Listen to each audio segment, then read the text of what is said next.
לפני שאני קופץ לעניינים, אז מן הסתם אתם לפעמים מתעוררים בבוקר, קוראים איזו ידיעה בעיתון, ומיד חושבים, מעניין מה עומר מואב יש לו להגיד על זה, אז אין צורך לשלוח לי הודעה, יש בלוג שנקרא עומר מואב, בעיקר כלכלה, omermoav.com, ויש שם מנוע חיפוש, אז באמת יש שם אלפי פוסטים וכתבות ודברים, אז לכל תשובה, כמעט לכל שאלה תשובה.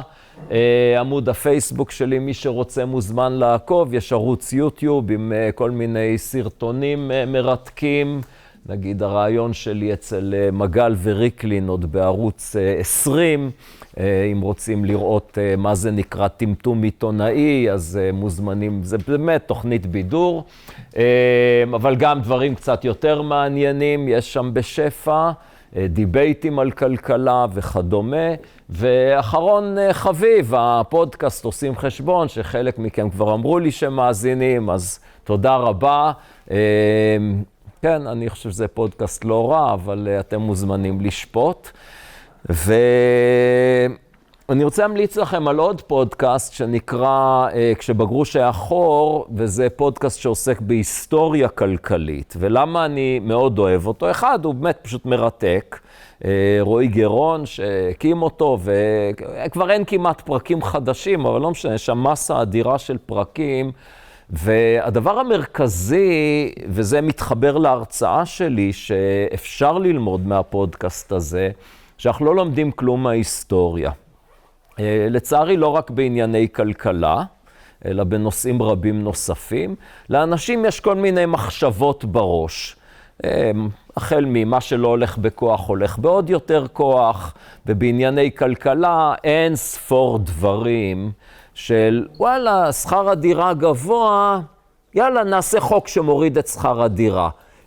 גאוני, איך לא חשבו על זה קודם? אז חשבו על זה קודם, ניסו את זה עשרות אם לא מאות פעמים, בארץ ובעולם, זה תמיד נכשל, אבל זה אף פעם לא הפריע למחוקק הפופוליסטי, שוב לחזור על אותם טעויות. וזה באמת מביא אותי ללב העניין של מה באמת המחוקקים שלנו, מקבלי ההחלטות עושים. מטבע הדברים, מיד אני ארחיב על זה את הדיבור, הם רוצים לשרוד.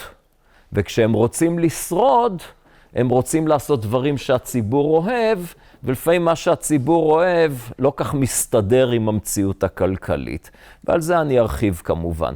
אבל לפני שנקפוץ לעניינים, ודוגמאות רבות של באמת הפער בין המיתוס הכלכלי, מה הציבור חושב, מה הפוליטיקאים מקדמים, לבין המחקר הכלכלי, מה שאפשר ללמוד מההיסטוריה, טיפה על קצה המזלג, כלכלת ישראל. שוב, בפרספקטיבה רחבה, אנחנו עכשיו בתקופה באמת, בשנתיים האחרונות, תקופה מיוחדת, של הרס לא קטן של הכלכלה, של מלחמה, של ממשלה מאוד בעייתית. שוב, אפילו אם אני שם בצד, תראו, אי אפשר לדבר על כלכלה ואקטואליה בלי להיכנס קצת לפוליטיקה. עמדותיי גם ידועות, אבל אני מקווה שתיתנו לי את הקרדיט, מי שכן תומך פה בממשלה הזאת, אם במקרה יש, שגם את הממשלות האחרות ביקרתי תמיד. אז אני מבקר את מי שצריך לבקר, וגם אם נשים בצד את כל השאלות הגדולות של הביקורת המרכזית על הממשלה הנוכחית, של החזרה, כן, לא הסכם וכדומה, הפיכה משפטית, רפורמה משפטית או הפיכה משטרית, פשוט להסתכל על התפקוד של הממשלה, ומה שאנחנו רואים זה באמת ממשלה כושלת לחלוטין. The government just doesn't function in all its offices, and that's a problem. So if I'm trying to still ignore the last 2 years, that's what I was saying, and look at the history of the state of Israel, there's good reasons to be happy about the achievements we have. It's a developed country. We have a great life on average.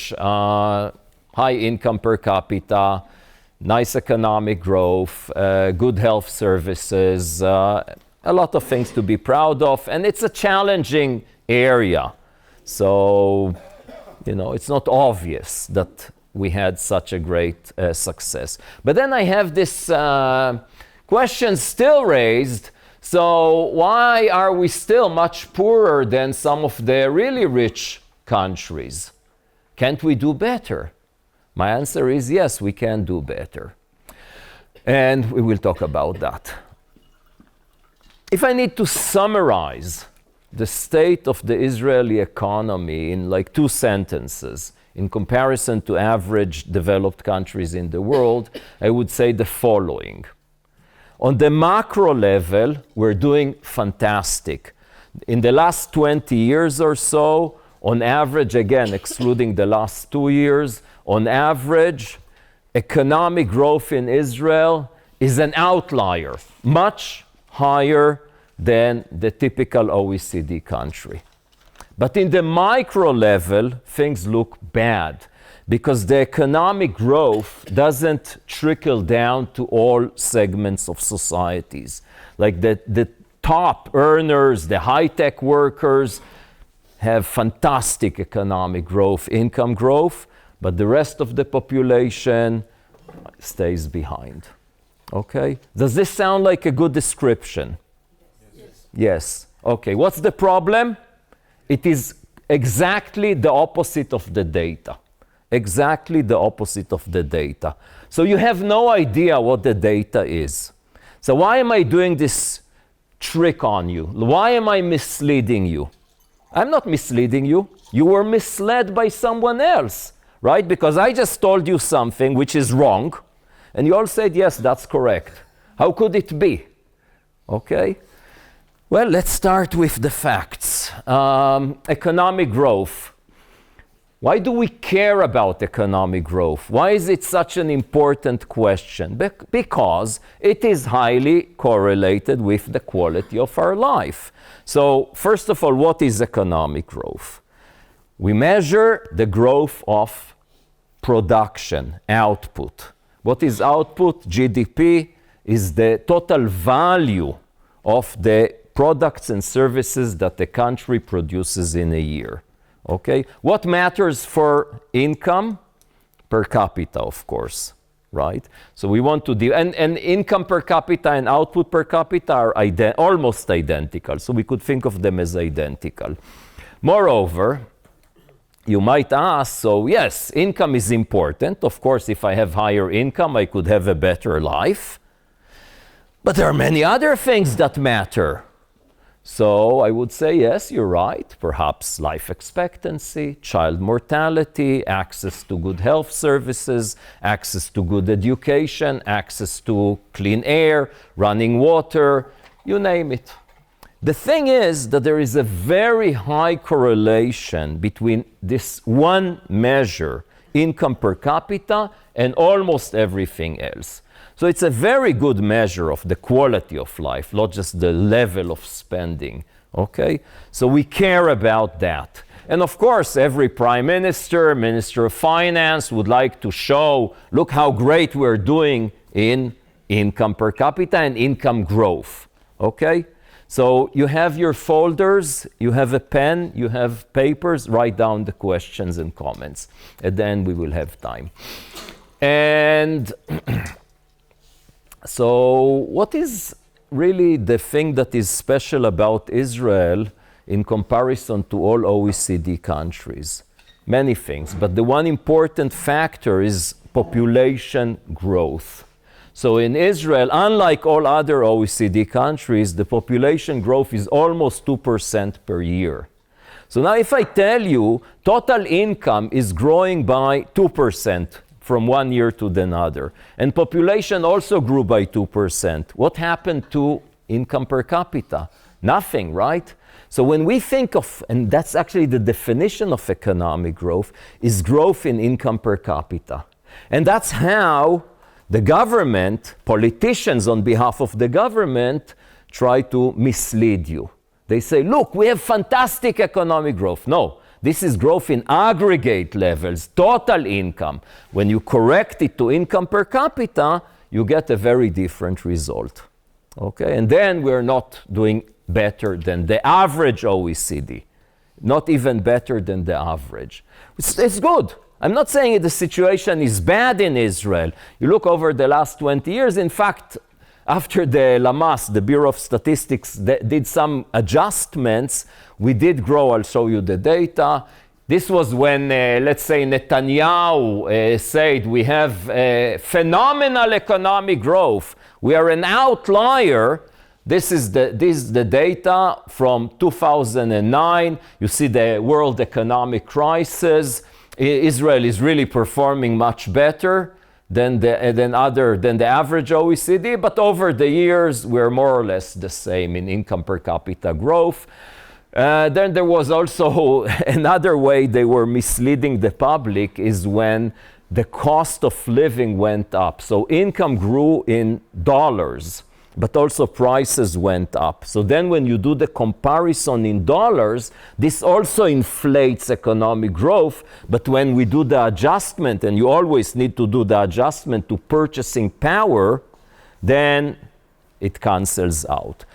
Later, the Lamas published an update, and this is the update. And again, you could see we're doing slightly better than the average. So the claim that Israel enjoyed in the last 20 years or so fantastic economic growth, much higher than the typical or average OECD countries, is just not correct. Okay. So, of course, people who are against the government want to criticize. So instead of just saying, look, that's just wrong. It's nice. We're going like the OECD countries. That's good.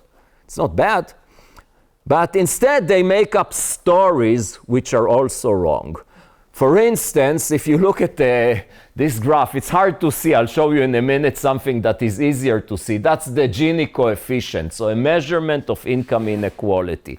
And you could see that it's growing over time until about 2006, 7, 10 maybe, and then it starts going down. So during the last 15 years, income inequality in Israel is declining. There's more equality here.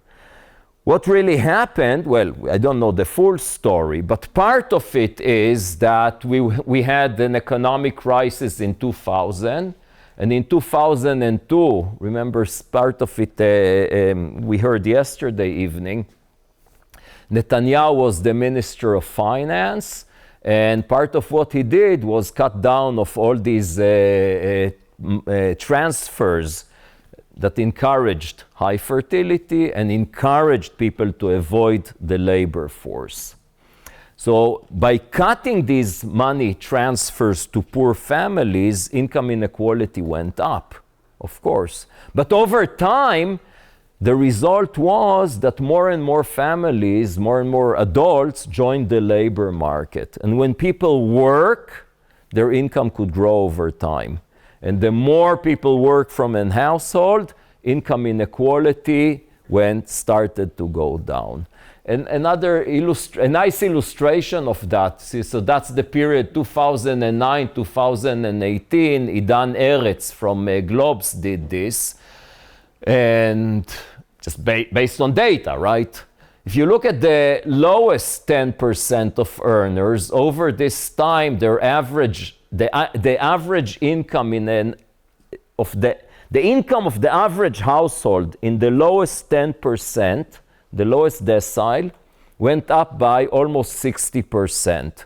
In the top decile, it went up by only 35%. So you see all these stories, the rich 10, 20%, their income grew fantastic, but the rest stayed behind, just in contradiction to the evidence. The data tells a completely different story.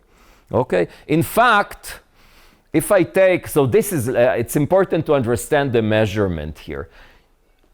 You look at the year 2009 and calculate the average of the income of the household in the lowest 10%. And then you repeat this exercise 10 years later, and the gap is 59%. Okay? Very simple mathematics. And the same for every other decile. So who could tell me why, in fact, that means that the average household in the lowest 10% in 2009 experienced economic income growth of more than 59%? Very important. because maybe they move it. Exactly. People are not stuck בעשירונים, in the deciles. There's a lot of mobility over time. For instance, I tend to ask my students in Reichman University, do you know any poor people? Most of them, not really. I say, okay, look right and left. Some of your friends here are poor by definition of the Bureau of Statistics, right? Because the minute you leave your parents' house and you have your own household with friends or whatever, and you fall into the sample of the Lamas, they ask you, what's your income? And you could be very wealthy because your parents give you a lot of money. What's your income? Well, nothing, we don't have any income. Okay, so you're poor. But then 5 years later, you graduate, especially from Reichman, and you make a lot of money. So you don't stay down here, you grow. And from the lowest, you could only go up. And by the same argument, people in the top 10%, their income actually on average grew by less than 35%. So you see, all these stories that inequality is increasing and only the rich enjoy economic growth are just against the facts. Okay, so what dictates policy? The first thing a politician wants to do is to survive in office, okay? So for that, they need to compromise in many cases, to do stuff that is actually bad for the Israeli population because someone puts pressure on them. There are many examples of that, and I don't want to go there, because what I want to emphasize is populism. So in many cases, the Israeli public has false beliefs about reality. I just showed you that, and that was the intention, to show you that you have false beliefs about reality. And part of the false beliefs could be something like, yeah, rent control is fantastic. Why? Because, for instance, a few years back, Stav Shafir, who was a member of parliament, told you that it is fantastic, and immediately other members of the parliament joined her proposal to enforce rent control in Israel, despite the fact that it completely failed everywhere it was tried. And if, as much as time will permit us, I will talk in detail about what rent control really does. And the one thing for sure it doesn't do, help the poor, okay? Ideology, I'm not saying that it is not something important. Of course, some members of parliament do have ideology. The public has ideology and some ideological preferences on economics and other issues, but that's not what I want to focus about. At the heart of almost any policy, there is the debate on, or the false belief that governments could be generous towards the public. If you remember the debate during COVID, האם הממשלה, I apologize for a little bit Hebrew, האם הממשלה קמצנית או נדיבה? זוכרים את הדיון הזה? אוקיי, אז כן, נניח שיש לי את היכולת לצוות על מרווה לתת כסף לשוהם. נגיד, תני לו שקל. אז תגידו לי, וואי, עומר, אל תהיה קמצן. סליחה, תני לו 10,000 שקלים. האם זה הופך אותי לנדיב? Sorry, now back to English. So, governments could behave in a responsible way. They could spend more, they could spend less, but to call that generosity, that's just nonsense. That's misleading. It's not their money, okay? It's public money. And as much as we understand, and I hope this is clear, that every shekel that the government of Israel and every government in the world spends is on the account of the people. When they say we should, now is the time to put our hands deep into the pocket, right? Whose pocket? The public's pocket, okay? It's always the public's pocket. So when the government comes out with some generosity, like if you remember during COVID, Netanyahu declared, now we are going to give every household in Israel 500 shekels or something like that. Okay, 700. Yeah, luckily for me, I didn't get it. Because there was some threshold of income above which you don't get it. So, so I was just purely annoyed by it. But you should also be annoyed by it, even if you got it. Why? Because clearly you will pay for it in the future. Okay? So there's no magic here. The government doesn't produce money from air. Okay? That's impossible. And also printing money doesn't really help because it doesn't generate resources, right? I hope this is clear. So if the government spends real resources on anything, good or bad, useful or harmful, doesn't matter, as the Israeli public will pay for it in the present or in the future. It's unavoidable. Now this is clear, simple math. But still, as you will see later on, this fallacy of the generous government will enter a lot of the public debate, and people will not notice that they're falling into this fallacy. Okay? Question. What's the common thing in Israel about eggs, milk, and taxes? They're both regulated. They're all regulated. But in what sense regulated? Many things are regulated in Israel. Also, doctors are regulated. There's a limited amount of taxes, limited amount of eggs you can... Correct. So it's regulation that controls both quantities and prices. Okay, it's not just price control, quantities and prices.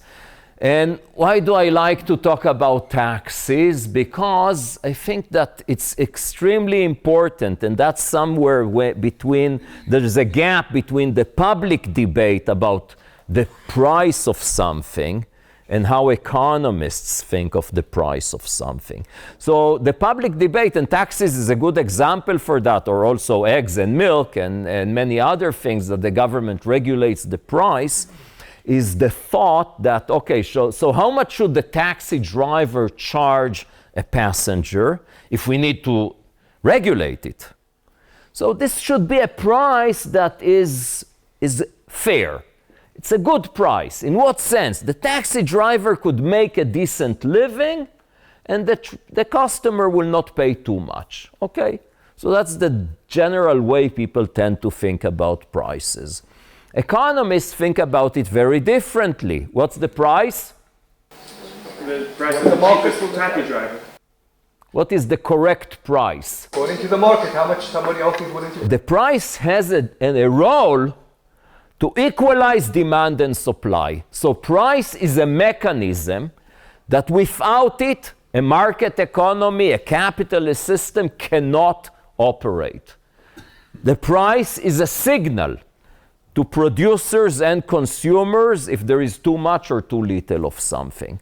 Okay? Because if there are not enough taxes in a non-regulated environment, the price would go up because there's more demand than supply at a low price. The price would go up.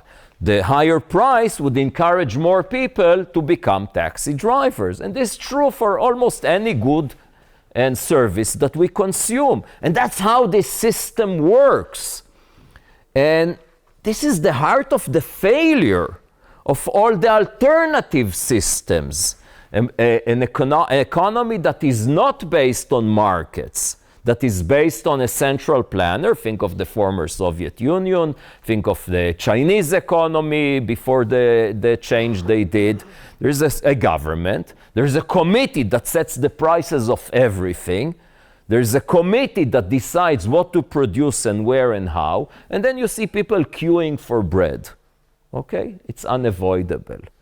Because there's problems of information and problems of incentives. And the market economy more or less knows how to solve these problems. You don't need someone to know everything. The prices work as signals. And they equalize demand and supply and promise an allocation of resources that are, by and large, efficient. Not perfect. Not perfect. You could say that capitalism or a market, capitalism I think is a milat gnai for a market economy. there are many problems with market economies, but still it's the only one that could produce some welfare to people, as a matter of fact, not as a matter of theory. So the taxis, let's go, there's fantastic stories. You see that, for instance, there is this white line around the taxis. So this is a picture from the 50s or 60s. So there is this line around it. You know, anyone knows why? It's not a coin, it's not decoration. So the history of the licensing of taxis in the US, it's called the medallion. In Israel, you cannot just become a taxi driver. You need, the license to be a driver, but the taxi itself needs the license. It's called in Hebrew, zchut tziburit, medallion in the US. And in many developed countries, this is the case. And in the past, this was in the local authorities. So rashuyot mekomiyot, they gave the license to people. You could drive a taxi. Here is a license to your taxi.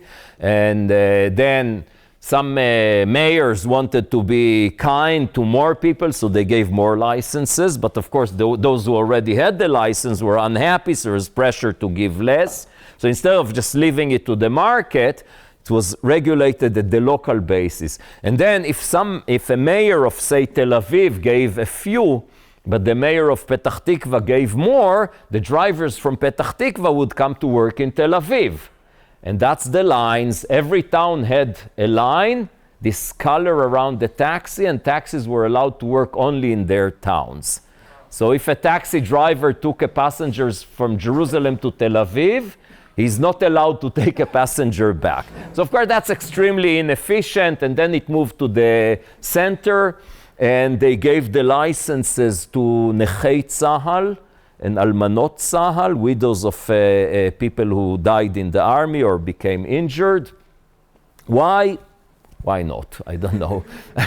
And then, so you could tell about that many stories, but the one story that is really good is that in the 80s, there was a shortage of taxi drivers or taxis. So people were complaining all the time that it's very hard to get a taxi.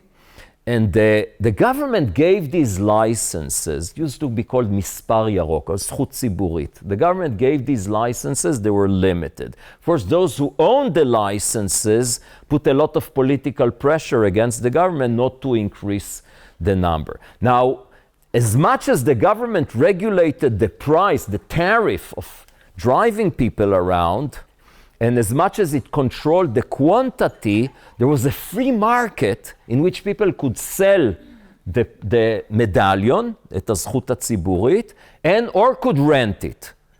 Even today, you want to be a taxi driver, you don't need to buy the זכות ציבורית, you could rent it. 1,500, about 1,500 shekels a month. Okay, now what happens when there is shortage? The rent went up. And then the socialist government said, this is outrageous. It cannot be the case that someone is a taxi driver all his life and cannot buy the license. Okay? And the market price of a license was extremely high at that time, almost like buying a flat.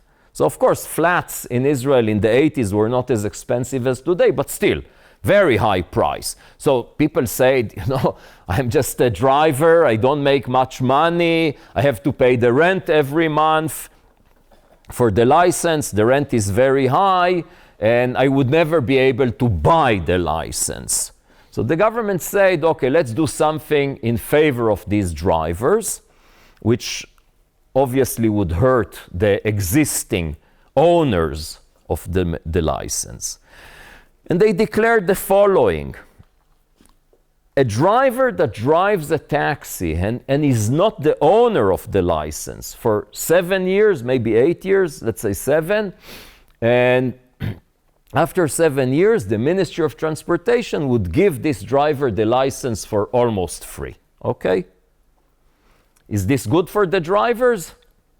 Why not? You work as a driver for 7 years and then you get something which is the value of a flat as a present from the state. So you do it so the owner would just do it for 6 years and 8 months and then stop the rental basically. So he won't rent more than that. what will happen if suddenly the government says anyone who rents a flat, say in Bat Yam, will get a flat in Bat Yam for free after 7 years? Everybody will rent it. Everyone would go to Bat Yam, not everyone, but a lot of people would go to Bat Yam, and the rental price would go up. And that's exactly what happened. So basically, as anyone should understand after thinking about it for 5 minutes, what will happen is that the first thing is that the rent would go up, and the first people to benefit from it is actually the owners, those who already own the license, and the drivers would, in effect, would work for 7 years paying for the flat or the license over these 7 years. And indeed, this is what happened. So the rent went extremely high, and drivers were working just to cover the rent, and they had to borrow money just to survive. But they thought, okay, but then in 7 years, we will get this huge gain, which is a lot of money. But what happened? The bubble exploded. So it was somewhat of a bubble, and especially once they started giving more licenses, the price dropped. So people, those who the government wanted to help, were most damaged because they worked for 7 years, borrowed money to survive, and then when they finally got the license, the price of a license in the market was half of what it was before. So you see how it's really amazing, because you just think about it for a minute, you understand this is a horrible idea, but still this is what they did. And not just that they didn't help those they wanted to help, they damaged them, significantly damaged them. Okay, more examples. Let's go into a bit more to the head of economists. The VAT in Israel, when they established it first in 1976, fruits and vegetables, VAT was 0. Okay, so no VAT on fruit and vegetable. Is this good for the Israeli public or bad? So now that you understand that the government cannot just be generous, you understand also that if you don't tax something, you need to tax more something else. Okay, so differential VAT is a bad idea. I think there's a full consensus among economists about that, including the most leftist socialist economists. If you want to help the poor, give them money. Don't subsidize something like fruit and vegetable, which actually rich people spend much more money on fruit and vegetable than poor people. So that's just a bad way to do it. So why initially was fruit and vegetables exempt? Well, because at 1976, when it was first established, the farming lobby was extremely strong in Israel. Okay, so this was a compromise. Anyway, April 2009, so it's a bad idea. It's a bad idea. But let me tell you a story which I think illustrates very nice the point I'm trying to convey here. In April 2009, Netanyahu builds his government and nominates Dr. Yuval Steinitz to be the Minister of Finance. Steinitz is a doctor, but of philosophy, not economics, and he understood that he needs someone to help him with economics, so he approached me and asked me to be his advisor. So for a year I was in the Treasury, the senior economic advisor of the Minister of Finance. A month later, Steinitz calls his close advisors, so it's one economist and a few political advisors, to his chambers, and he tells us the following. We remember 2009, the world is in a crisis, and he says the following. Look, a crisis is an opportunity. When things are bad, you could reform stuff that in normal days the public is not willing to accept. And Netanyahu, the prime minister, asked me to use this crisis to make a few important economic reforms. And the one thing he wants me to start with is to cancel the 0 VAT on fruit and vegetable. And Steinitz asked my opinion on that, and I say, yeah, Netanyahu is absolutely right. VAT 0 is not good for the public on fruit and vegetable. First of all, it distorts consumption decisions. Second, it creates endless, once you start with differential VAT, it's endless. Remember, a few years later, Lapid wanted to reduce the price of housing, VAT 0 on new flats. So it's endless. At that point of time, Netanyahu wanted to criticize Lapid, so he said, why VAT 0 on flats? I mean, there's more important things, for instance, that help the poor. Public transportation, electricity, water, drugs, medicine, right? So, of course, Netanyahu didn't really want to impose 0 VAT on other things.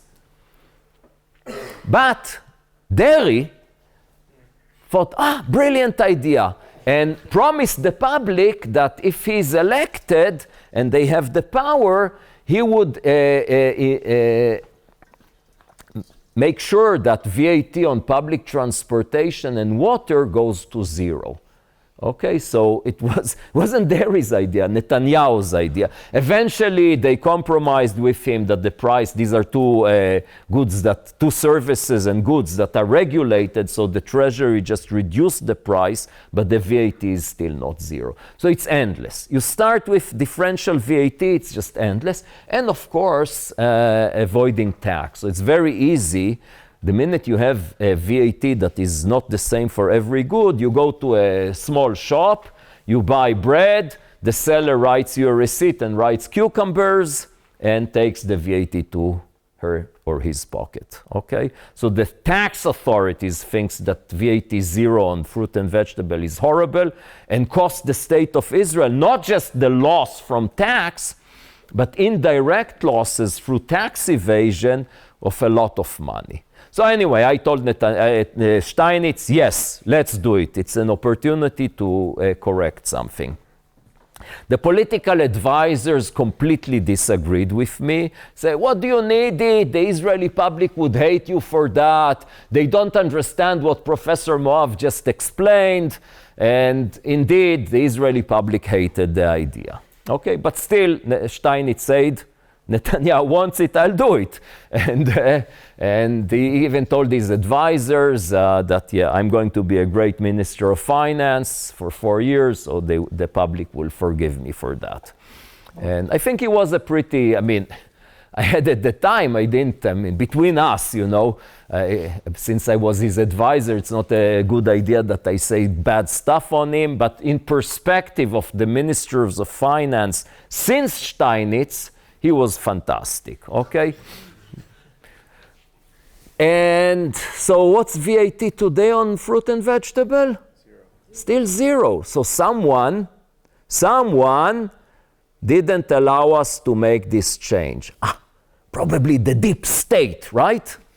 These officials, unelected officials, the court, the היועצת המשפטית, someone blocked it. Who blocked it?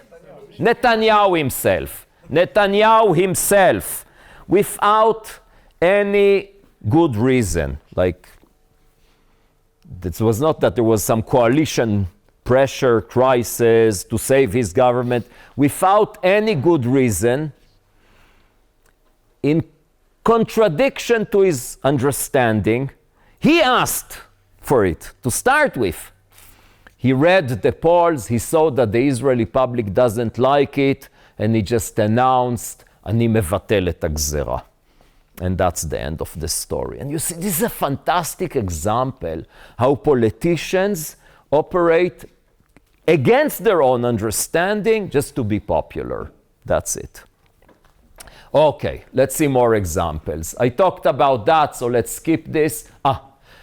Remember 2011, the protest against the cost of living? Of course you remember. So at the time, I actually still lived in Jerusalem. I was asked to speak with protesters. I drove to Tel Aviv and I met a few groups. And, I asked them, what do you want?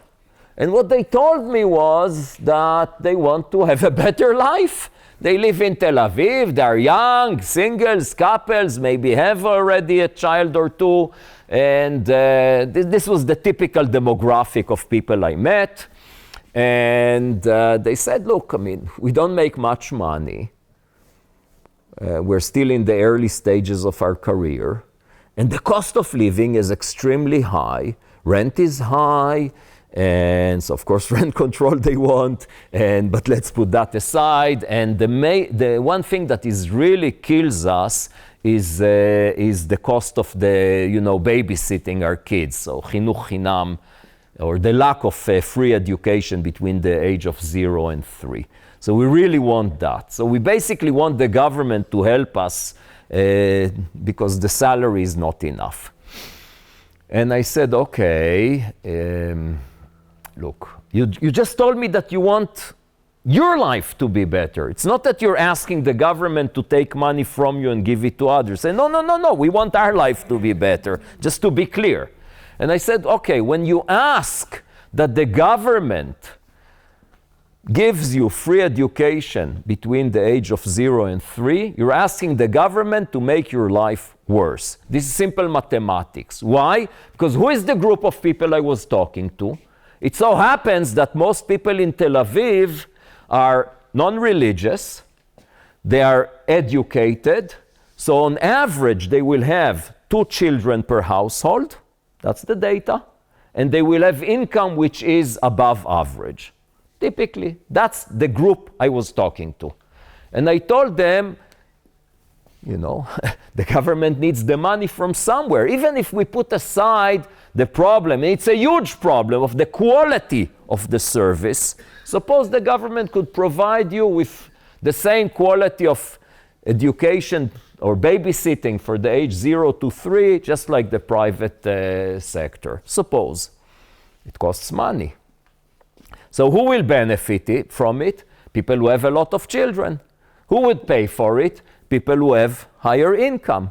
So yes, you will benefit from it now for a few years, but over your lifetime, you will pay 10 times more. So if you're telling me we want the government to take money from us and to give to the ultra-Orthodox or to poor families with many children more generally, then okay, I'm not against it.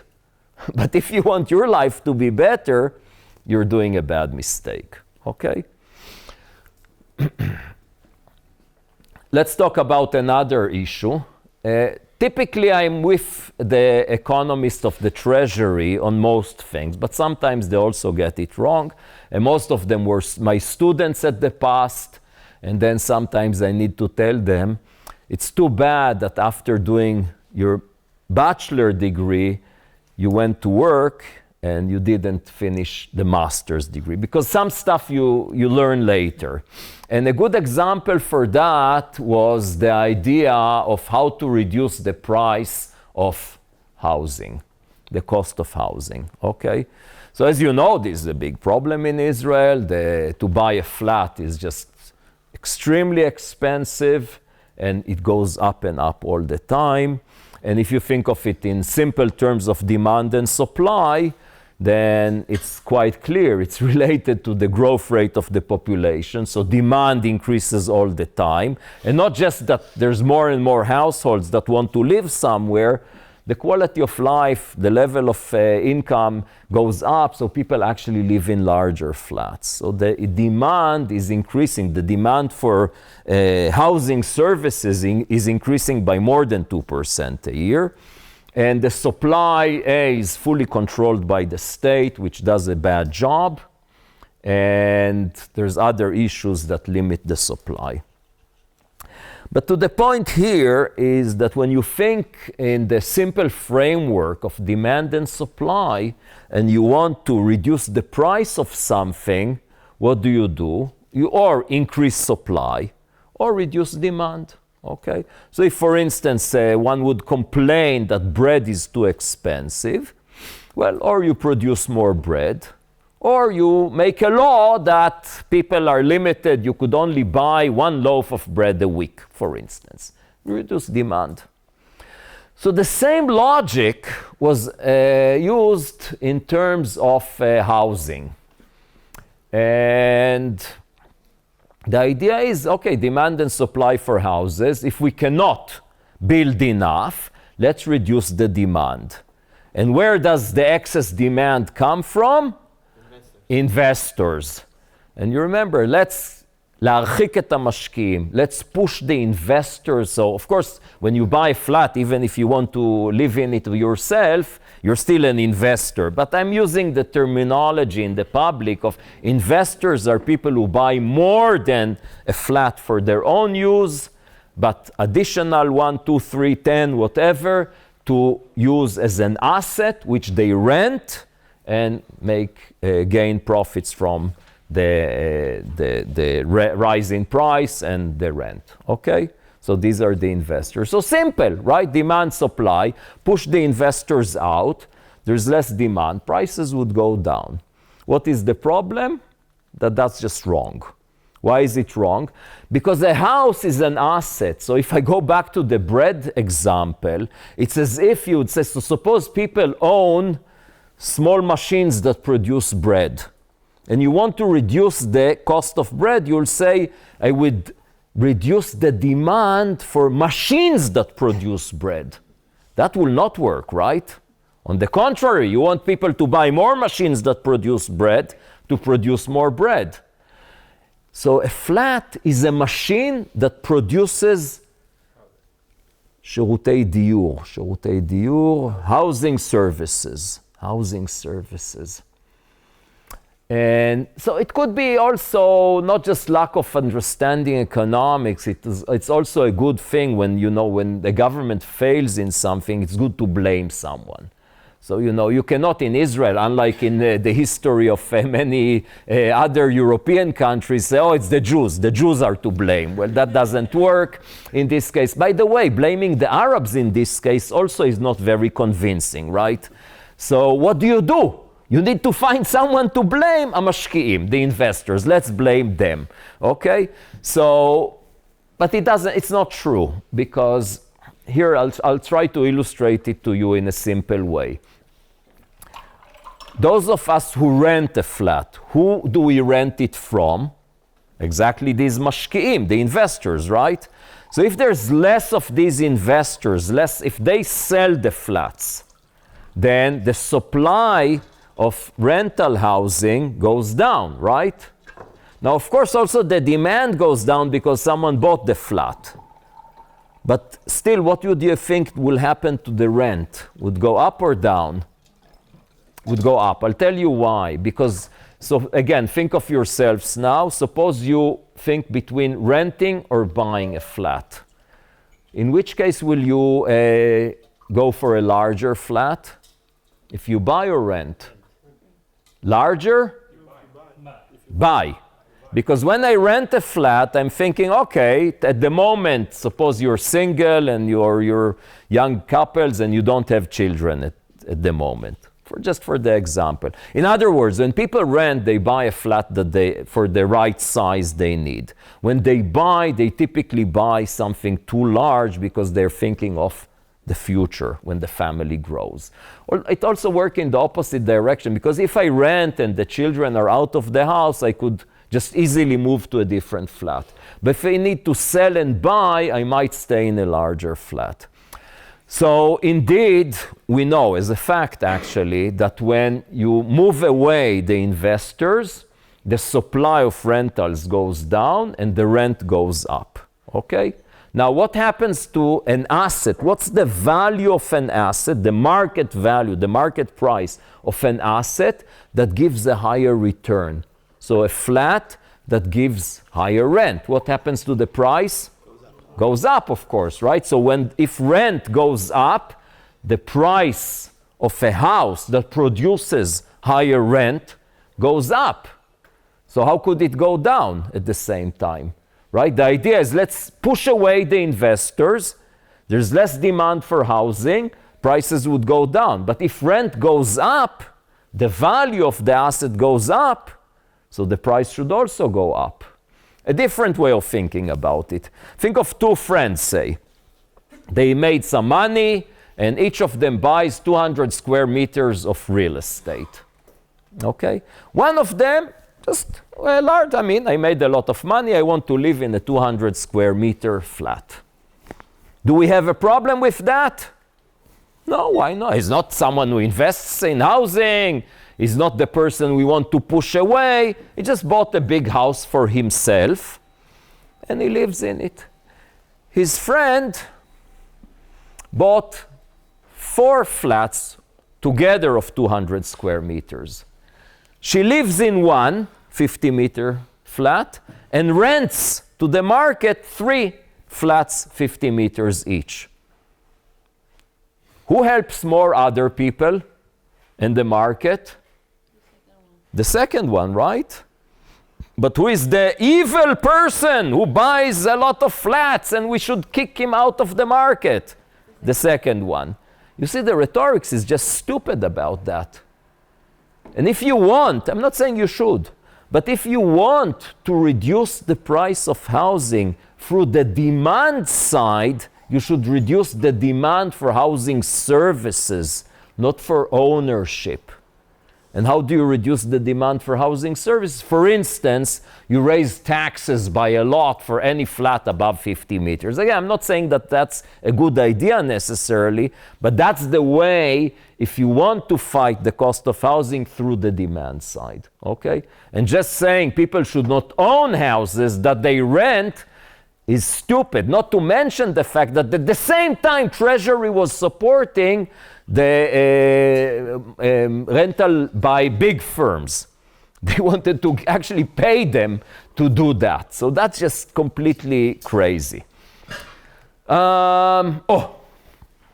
Remember that we rescued El Al during COVID?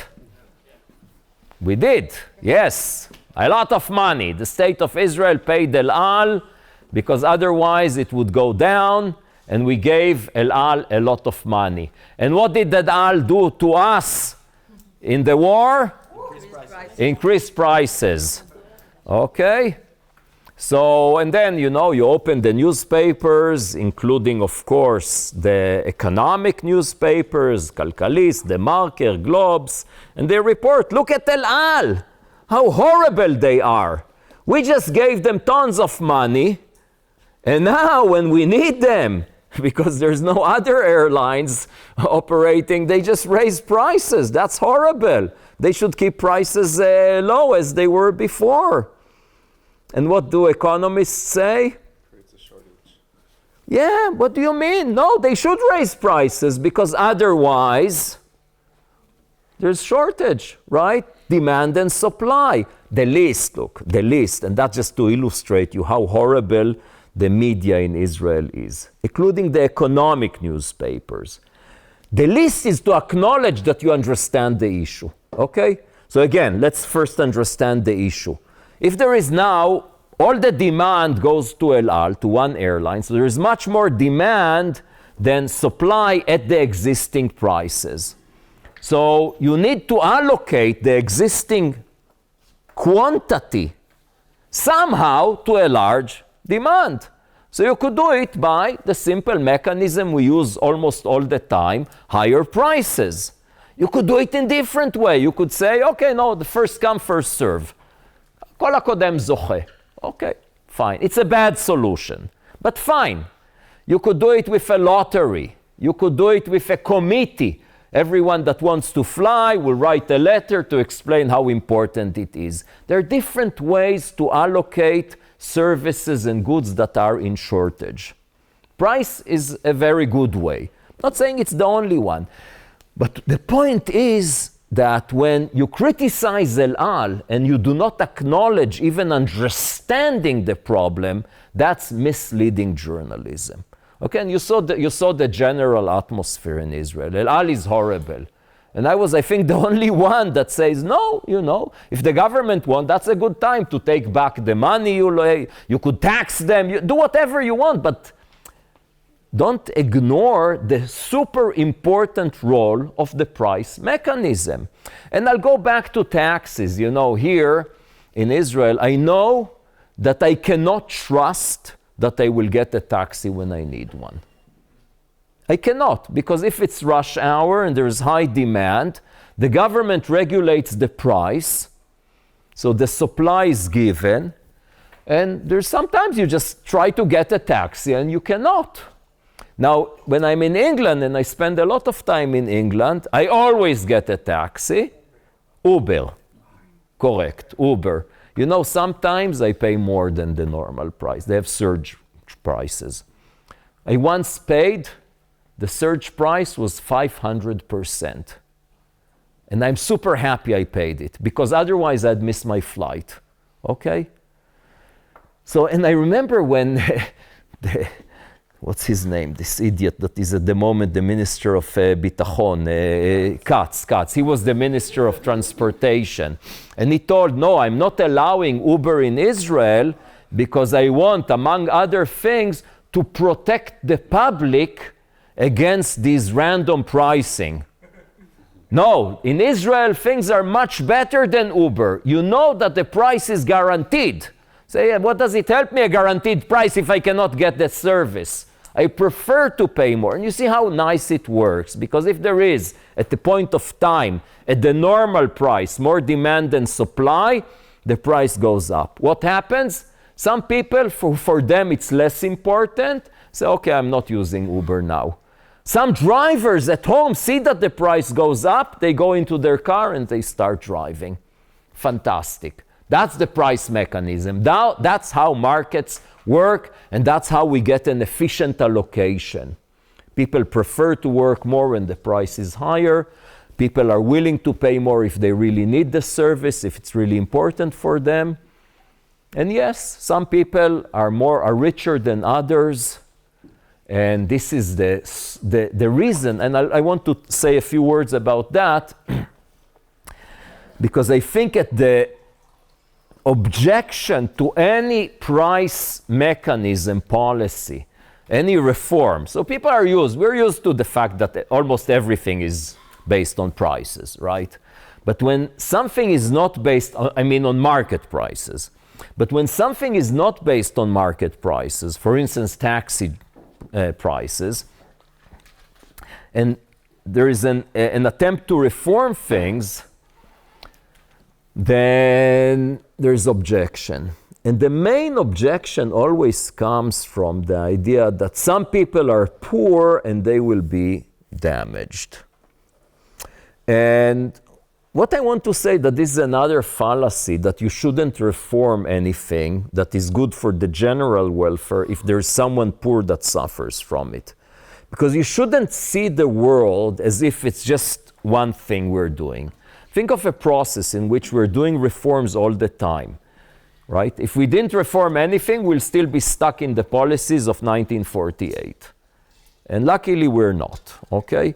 So yes, sometimes some people lose from everything, but on average, things become better all the time. And if you want to help the poor more, by all means, take more taxes, give them more money. Don't distort markets in a horrible way that is an extremely inefficient way to help the poor by doing price regulation, for instance. Okay? So prices are important, and distortions are bad. You cannot avoid it. If I go back to the discussion we had yesterday evening about regulation, I'll come back to that more on Wednesday. But I just say that regulation is important, okay? Because, and again, economists, I don't know, we talk here about freedom, economic freedom a lot, and free markets. But economists like to emphasize not freedom, but competition. So shvakim tacharutiyim, competitive markets, rather than free markets. Because freedom sometimes leads, not that I'm against freedom, of course, we want freedom. We want people to be free, generally speaking, and want people to be free to do whatever they want economically, to compete. But freedom without regulation sometimes lead to the opposite of competition, like cartels, for instance. So that's why antitrust, reshut tacharut, וכדומה are important.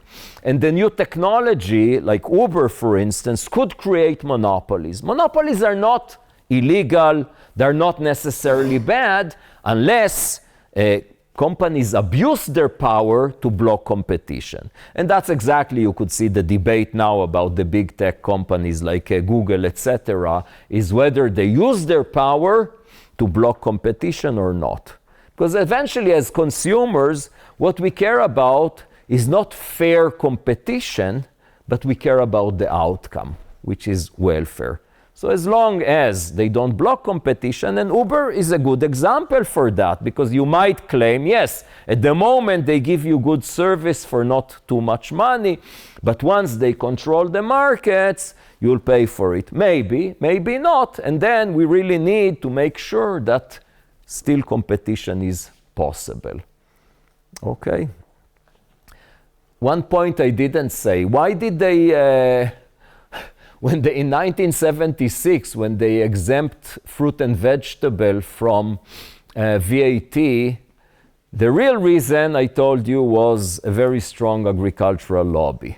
But what was the formal reason? How did the government explain to the Israeli public the fact that despite their intention to have uniform VAT, because it was clear that that's the right thing to do, they still exempted fruit and vegetable? Maybe because in the needs of war, you have to have, like, if there's an emergency, you have to have... No, I'm asking rhetorical questions. So no guessing. So no one knows the real answer. Yeah, but that's a good question. I'll answer. Help the poor, basically. No? This is essential, but you need to help the poor. You help the poor people, basically. That's kind of like the general way. No. You could check me on that because it will sound as if I'm making it up. But check me.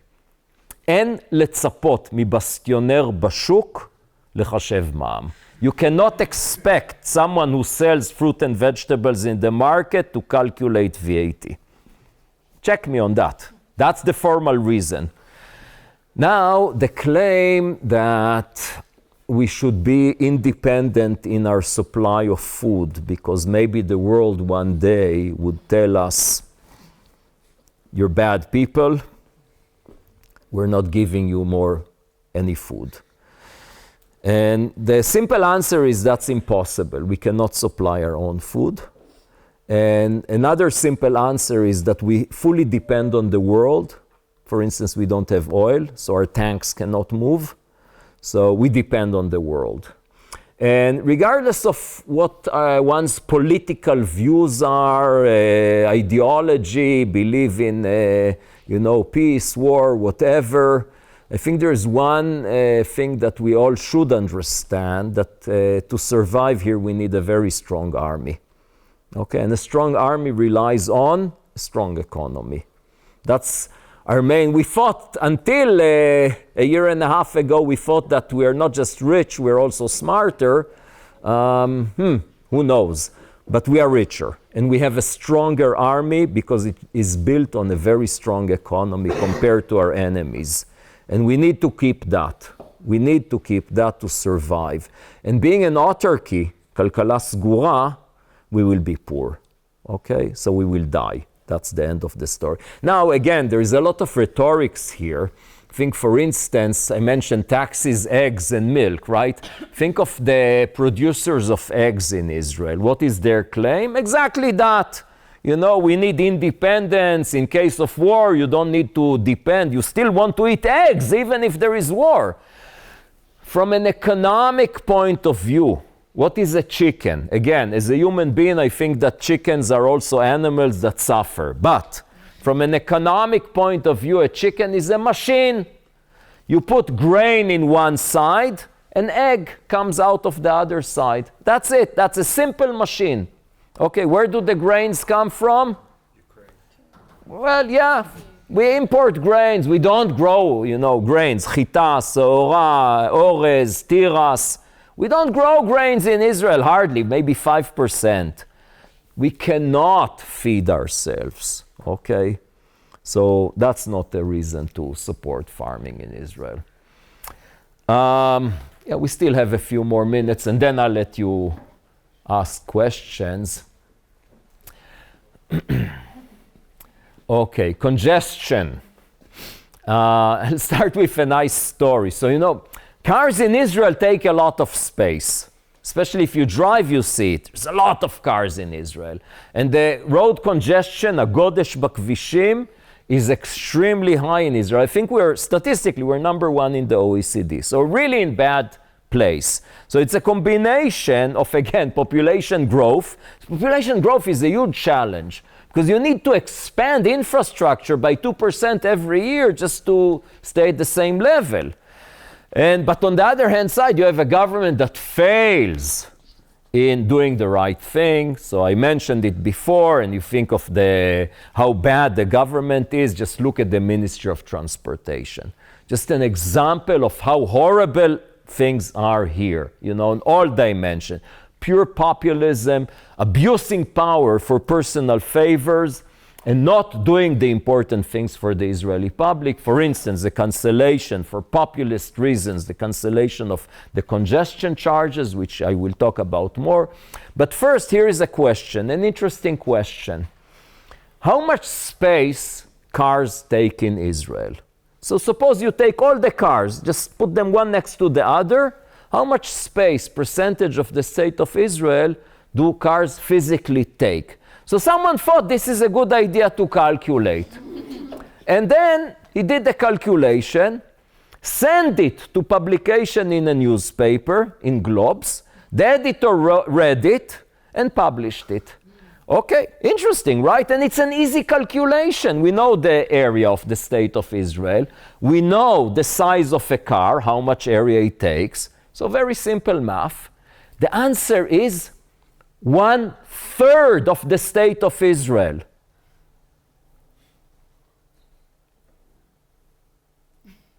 Let this sink. Does this sound reasonable to you? No, that's complete nonsense, right? But still, someone did the calculation. Now, it happens that you make a mistake in the calculation. The mistake was that he thought that in a square kilometer, there is 1,000 square meters. So it's a 3-order mistake. It's 1,000,000 square meters, right?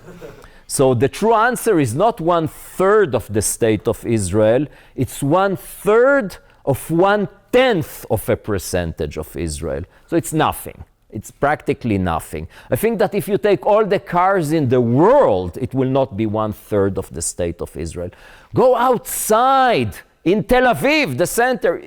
I think even in a parking lot, cars do not take 1/3 of the area. This is just complete nonsense.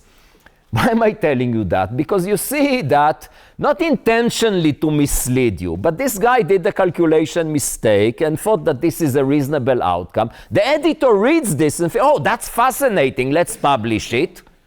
And then Channel 12 saw it and said, wow, we should do an item on it. Now, that's not one or two people, that's a group of people. And I could still see Amalia Duek with an illustration. Here's the map of Israel and cars pouring into it, filling 1/3 of Israel. So you see how the Israeli media just, sometimes it's intentional, but sometimes it's just doing a horrible job of just not thinking for a minute. They clarified and apologized for it later. But still, how could 10 people see 1/3 and not think for a minute that this is just crazy? That's insane. So stupid. Anyway, back to congestion.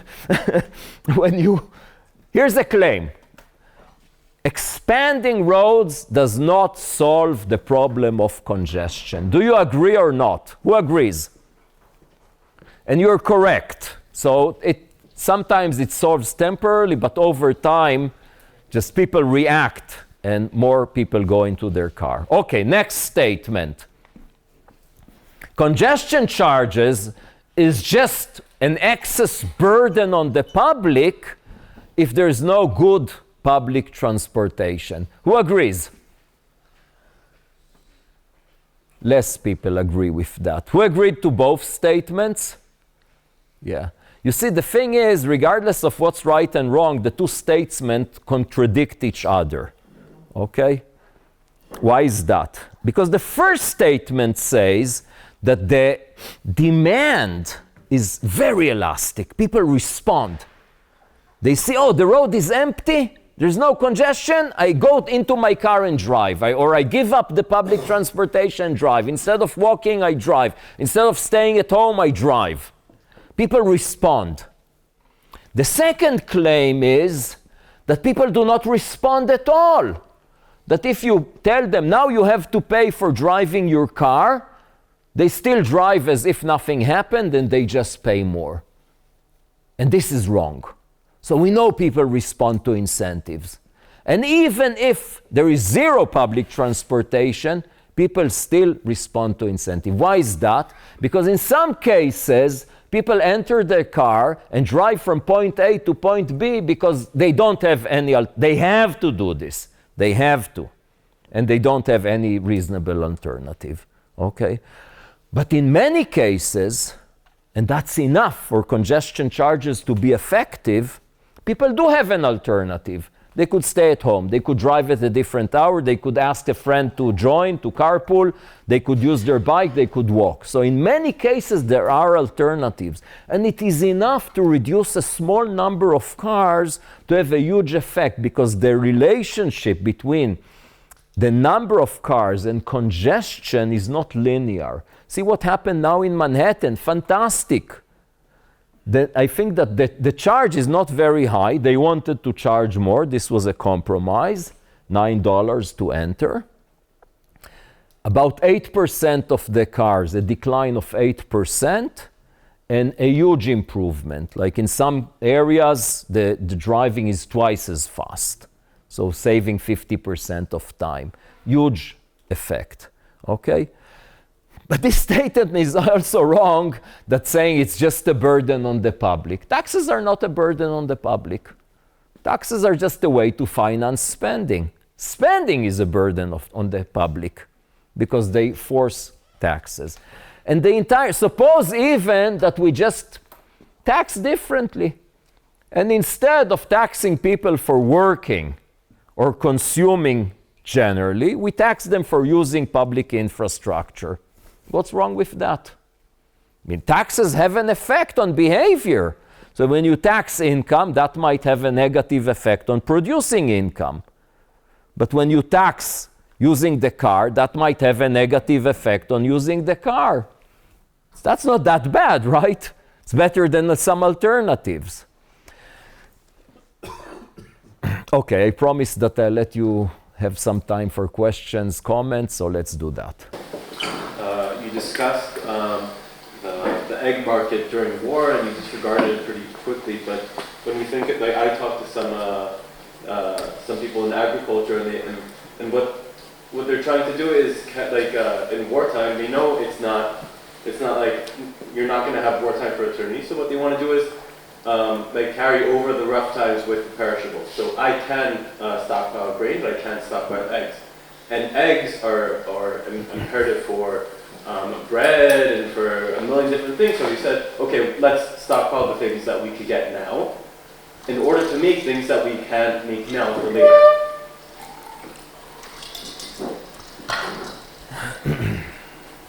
Okay. Yeah, I'm not convinced, because I think you should, at the end of the day, ask yourself a simple question: benefit versus cost. So all our lives we pay too much for eggs, and once a year we suffer from shortage. So, and that maybe justifies what? You know, you saw that actually in bad times, the one thing that is in shortage is eggs, not grains, not anything else. So I'm not convinced by it. Specifically about the taxes, you mentioned Uber and different applications that are not coming to Israel. Some people say because the taxi drivers have strong lobbies that prevent it. I'm curious to understand from your side what do you think we can do, or what regulations can happen to actually bring in Uber, Bolt, all this stuff, and why isn't it happening, basically? So your question, I think, is more general about, what can we do as a public. The problem is that the vast majority of us, as I think I nicely illustrated to you, are misinformed. Or in Hebrew I say it in a more blunt way, הציבור בישראל טומטם להאמין כל מיני אמונות שווא לגבי מדיניות כלכלית. And as long as the Israeli public is so stupid when it comes to economics, not at the individual level. You know, individuals, people are very smart in their individual lives typically. They know where to buy cheaper, they know how to do their own calculations. But thinking on the macroeconomics is harder. And I think one problem of economics is, I think, as I said, a lot of people mislead the public. And these could be politicians, because they want to be popular, so they say, instead of saying what they think or what they bother to study, they tell people what they think they want to hear. Journalists, and politicians are not that bad because we know, most of us know that they just, say nonsense. But when someone who has a title of professor, for instance, I'll say a name, like Yaron Zalicha, for instance. He's a real horrible damage because he's a politician, but he talks and people think he's an economist, and he says things people love to hear. What do people love to hear? And I think that's the key success of this government also. Look, most adults do not live the life they dreamed they would live when they were young. That's the reality. So if you ask an average person at the age of 18, how do you envision your life in 20 years? It's not, I live in a small apartment in Bat Yam, and nothing against Bat Yam, just as an example. I have a shitty old car, and I struggle every month to meet my needs. That's not the life they imagine. But that's the average, that's typically the case. Okay? And what do people love to hear in these cases? It's not your fault. It's not your fault. Okay? And that's the basics. That's populism 101, is to blame others. And not just to blame others because then, you're our hero, you will fight the bad ones for us. And you could think of Trump, Netanyahu, and many others. It's not your fault, it's someone else.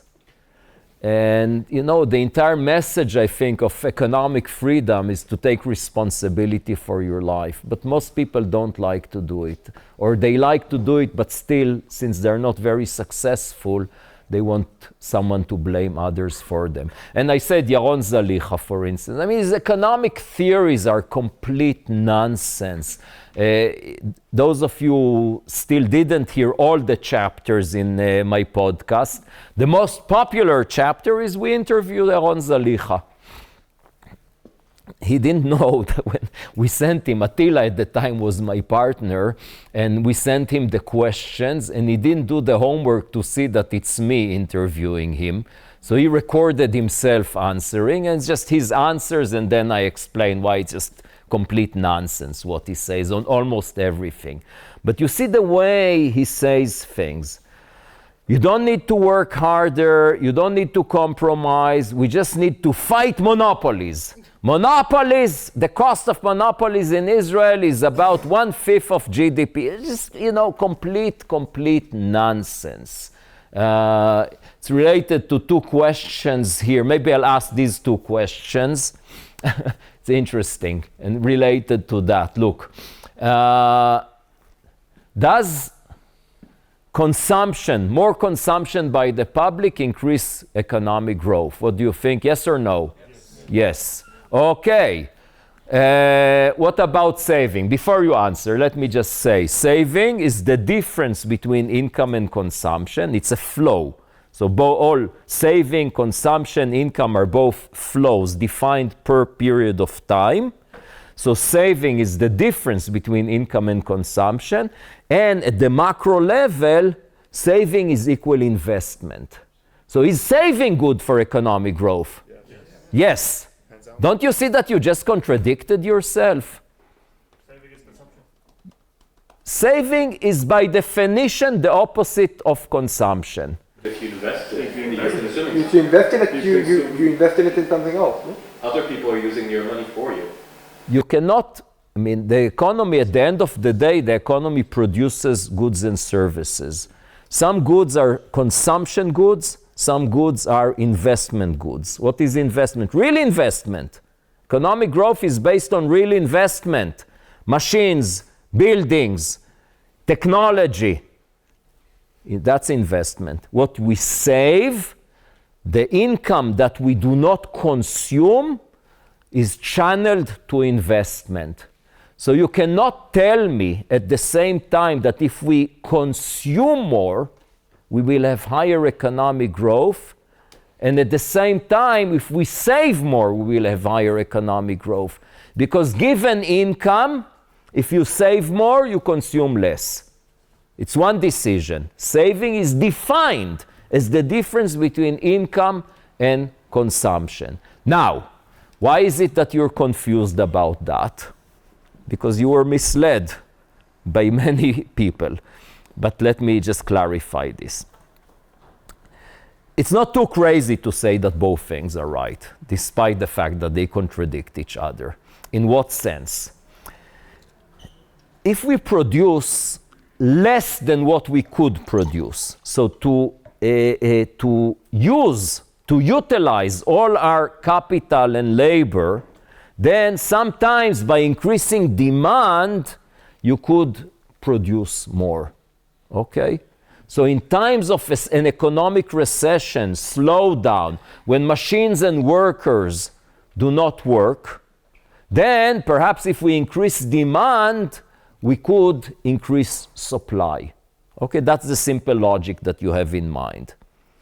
But if we are at full employment, which is typically the case in normal times, we're in full employment. Try to hire workers now. It's very hard. There's very low unemployment in Israel. So what do? How do you grow? By investing, by increasing the potential, the capacity to produce. And what is long-run economic growth? Based on what? Utilizing what you could produce or increasing your ability to produce? Of course, the latter. So to say that the key for economic growth is increasing private consumption is just complete nonsense. Not to mention that increasing demand is not necessarily increasing consumption. For instance, you could increase demand for investment. Okay? And Yaron Zalicha, for instance, has this wrong idea. You know, he took basic economics, where the way it was taught once, and still unfortunately in some places taught in a very Keynesian way, that basically, you know why the Indians are poorer than the Americans? According to not Keynes, the simple version that was taught in Israel until recently in some place, maybe still today, they just don't want to consume more, which is complete nonsense. All right. Yeah. So, sorry. Yeah. I wanted to ask you about healthcare in Israel in terms of regulations and free market. Like, what's your thoughts about it? Luckily, we don't have much time. So, health is a very complicated situation because it's not like, you know, something like bread. It's something that has high variance. So it's something really you want to insure against. Okay, I don't want to insure against shortage of rice. Okay, I know that my rice consumption is very predictable. I don't need an insurance in case one day I need to eat 2 tons of rice. But one day I might need health care, which is very expensive. So that's why we need insurance. And the minute you have this triangle of consumers, providers and insurers, you have an issue. It's a problem. There's no magic solution. Now, I'll talk about it more on Wednesday, but actually the Israeli public health system is very good in comparison to other OECD. For my own experience, you know, I spent half a year here and almost half a year in the UK every year. We have a much better system than the British system. Why is that? Because it is competitive to some extent. Kupot Cholim, the insurers are competitive. And that's a good solution, and it works pretty well. But there's no magic here. You cannot just, I think you cannot just open it to free markets completely because of many failures. Even the US has a lot of regulation and some public provision, and it doesn't work very well there, okay? I mean, you could see that the US is an exception in life expectancy given its income. It's very low. Life expectancy given the income in the US is very low. Part of it, only part of it, is the fact that they don't have a good public health system. So it's only part of the story. Because they die from heart attack. No, it's more than that. There's a lot of many things, like it's car accidents, it's drugs, it's weapons. Weapons is a small number, but it's a long list of things that make the US an exception and very low life but part of it is health. Last question, yeah. You talked about price control, but you also said that there is instances that you need to regulate, especially when it comes to dealing with like antitrust issues.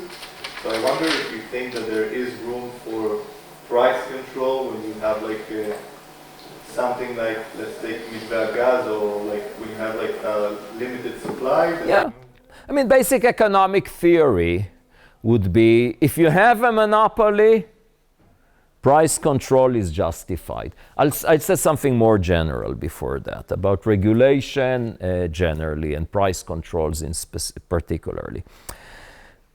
People sometimes say that if there is a market failure, then the government should intervene.